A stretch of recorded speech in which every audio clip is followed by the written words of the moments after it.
Tes. Tadi Yusuf Blegur bilang kalau bisa semangat dikit dong bang. Kalau semangatnya harus berdiri nih. Boleh ya?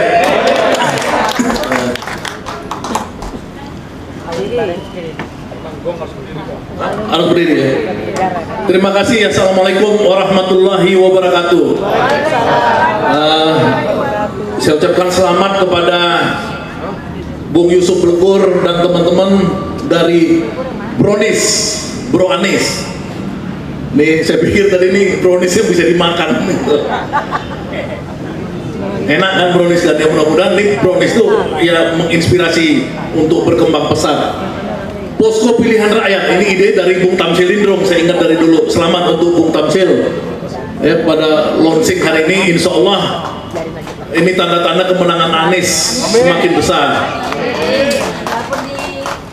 Kepada moderator dan teman-teman pembicara yang ada di sini, kita akan bicara rekonstruksi Indonesia. Ya, di depan kita banyak tokoh-tokoh, ada Sang Alang di sini saya lihat, ada Bung Mojin, ada teman dari DPRD Bekasi, ya teman-teman lain juga di sini. Ya, saya bukan ingin memberitahu apa yang semua kita udah tahu tentang situasi yang ada selama ini. Ya, Sang Alang udah menyanyikan lebih jauh lagi, udah dinyanyikan semua situasi yang ada sekarang. Nih hidup Sang Alang dong, ini berdiri dong. Ini Sang Alang nih banyak penggemarnya. Dan buat saya surprise dia datang kemari kan, saya pikir masih di Prabowo. Alhamdulillahirabbil alamin. Jadi kita bicara pertama ini soal kepemimpinan kan, karena di situ ada tokoh kita Anies. Yang kedua soal rekonstruksi atau perubahannya.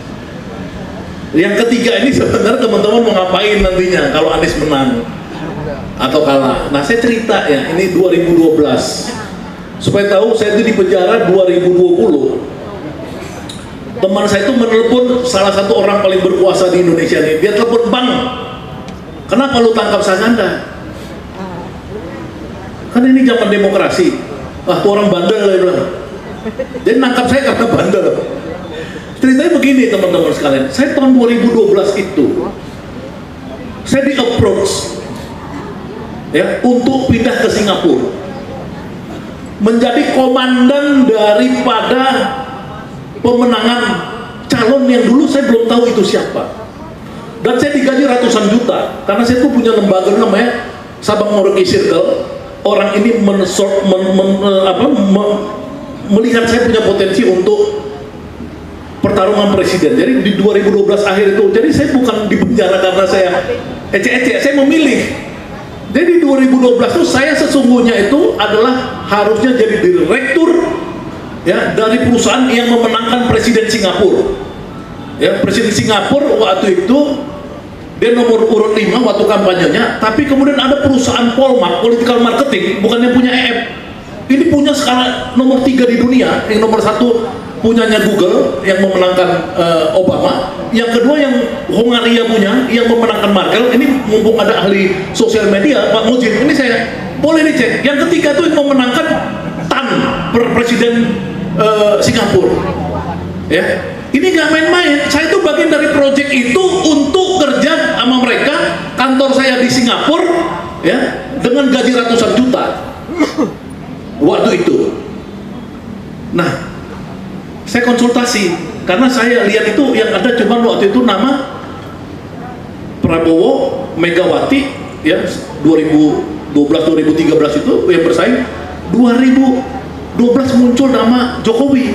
Nah jadi saya lihat, oh ini pasti kemungkinan nih orang bakal dukung Jokowi, dan saya adalah ketua daripada tim yang paling mahal yang dibeli oleh orang bosnya, orang yang minta saya ini untuk memenangkan orang itu. Yang saya mungkin sekarang itu orang itu maksudnya Jokowi, karena yang minta saya ini adalah orang paling, saya katakan salah satu paling kaya di Indonesia.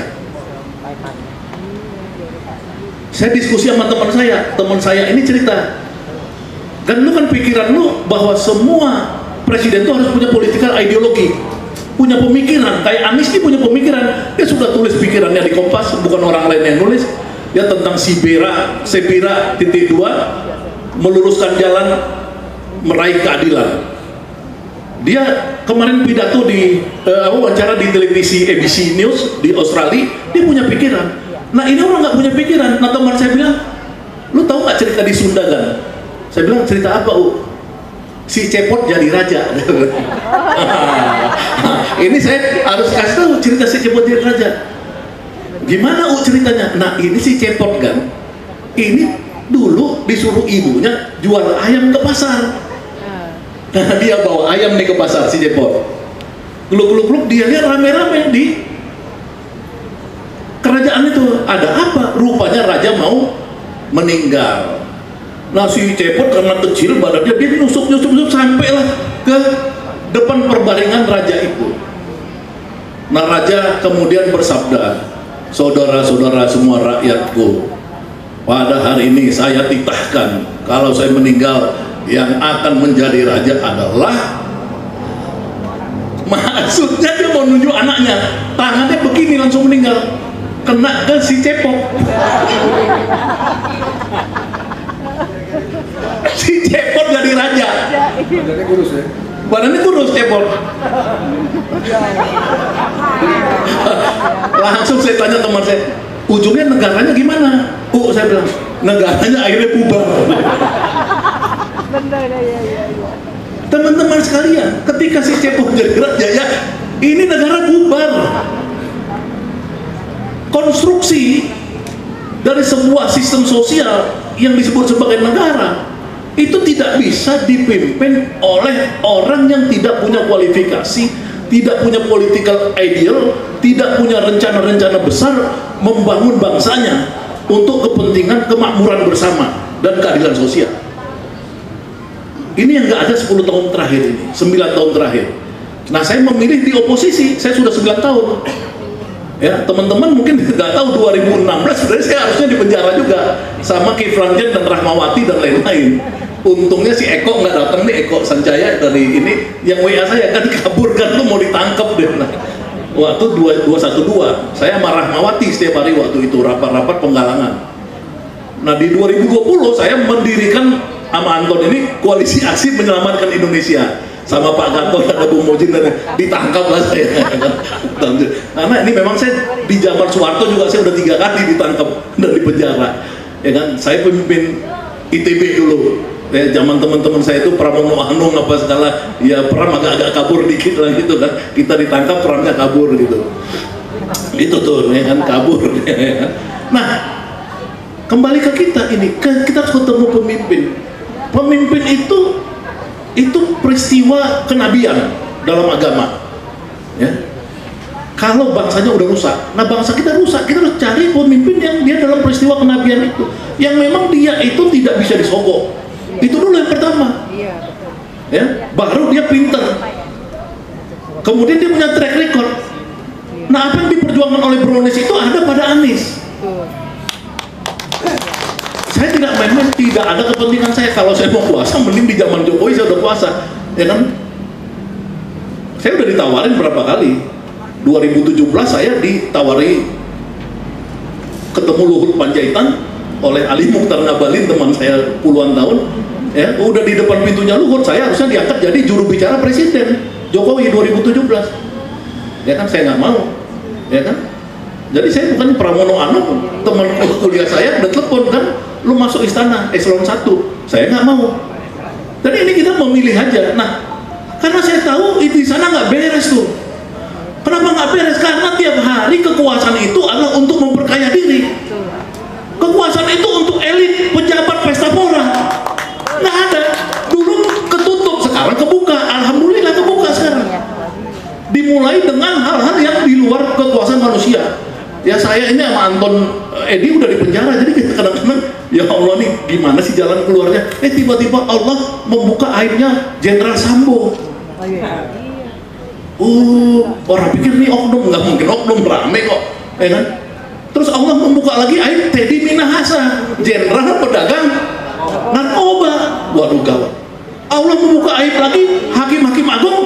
Jadi apa? Jadi mafia kasus. Ditangkapin berapa hakim agung sekarang? Terakhir Allah membuka pajak di dunia ini yang paling kejam adalah kejahatan merampok uang-uang pajak rakyat.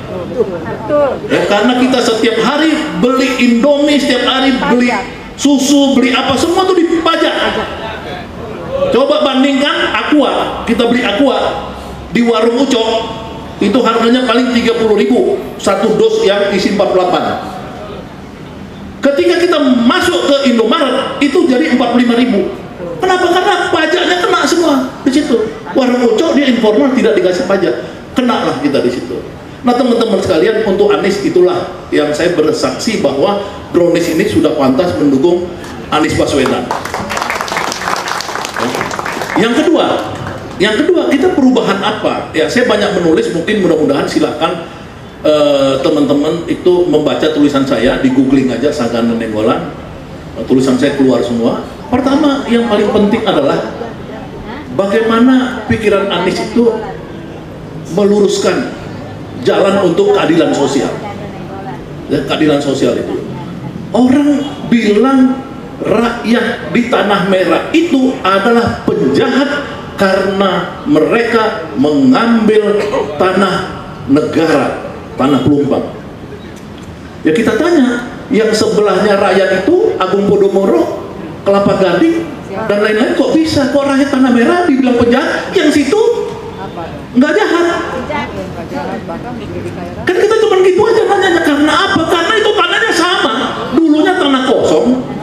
Ya, waktu saya komisaris di pelabuhan Pelindo, saya pernah komisaris di pelabuhan Pelindo, itu saya tahu itu tanah itu sampai 1970-an itu semua tanah Pelindo. HPL-nya Pelabuhan Indonesia 2 sampai Kelapa Gading. Jadi semua datang ke sana itu sebenarnya main sulap menyulap hak itu. Nah kenapa orang kaya, konglomerat, penguasa tanah-tanah properti dianggap legal? Kenapa orang miskin yang hidup susah, hidup sempit-sempit dianggap sebagai penjahat? Ini yang kita harus bongkar. Jadi perjuangannya Yusuf Legur dan kawan-kawan dan kita semua bukan hanya Anies menang, tapi Anies menang untuk membuat rakyat jadi kaya, rakyat miskin jadi kaya. Tidak boleh kita itu berpikir untuk jadi pejabat-pejabatnya Anies, kawannya Anies mau jadi ikut jadi konglomerat dan lain-lain. Tidak, kita harus bilang sama Anies, Anies, kami mendukung Anda untuk membuat seluruh rakyat miskin menjadi kaya. Oh ini mau ngomong kosong, apakah bisa? Masih ada waktu nggak? 5 menit? 5 menit. Jadi gini, Terus. perusahaan apa yang paling kaya di dunia? Ada yang tahu nggak? Yang pernah tercatat di dunia? Namanya Groningen Oost-Indisch Company. Boleh googling. Kalau saya ini salah, googling. Perusahaan apa yang pernah paling kaya di dunia? Namanya VOC. Groningen Oost-Indisch India. Perusahaan Belanda di Hindia Belanda. Paling kaya di dunia, sekian triliun dolar. Coba di googling, kasih tau sama saya, paling kaya, coba. Ya, pokoknya dia paling kaya di dunia sampai ada yang ada saya. Kenapa dia bisa kaya? Karena dia menjajah Indonesia. Belanda itu 25% di bawah laut, Bu. Saya pernah menjadi penduduk Belanda, penduduk Rotterdam. Istri saya orang Belanda. Saya penduduk Rotterdam. Mereka kaya karena menjajah Indonesia. Jadi Indonesia ini sebenarnya membuat rakyatnya itu kaya raya, nggak ada masalah. Yang masalah ini pejabatnya pengen kaya sendiri, rakyatnya dibiarin miskin. Ini yang terjadi sekarang. Lihat orang baru eselon berapa itu yang kemarin, yang kepala kantor ini loh, pertanahan Jakarta Timur, istrinya di mana-mana, di Swiss, di apa segala masuk. Ini pajak Rafael Alun. Ini masa ada uang pejabat puluhan miliar masih eselon 3? Itu udah sinting, dan itu bukan individu, itu gerombolan rame, bukan oknum. Makanya saya bilang itu bukan oknum, ini sudah kejahatan sistematis dan terstruktur dari kerajaan Jokowi, dari rejim Jokowi ini. Ya ini udah kejahatan bersama. Jadi yang perlu dibongkar oleh Anies nanti bukan lagi semata-mata persoalan kecil-kecil, tapi bagaimana melakukan reformasi total. Elit bangsa ini harus direvolusi, bukan mentalnya tapi akhlaknya. Revolusi akhlak, bukan revolusi mental. Tuh sudah bohong. Revolusi mental Jokowi bohong. Semua sekarang elit-elit itu berpora-pora, berpesta pora. Nah itu yang dilakukan Anies. Berat buat Anies. Jadi Yusuf Legur jangan main-main. Membuat begini ini dosa buat kita kalau kita tidak bisa mengontrol. Itu yang pertanyaan Teguh tadi. Bolehkah saya mengkritik Anies? Boleh.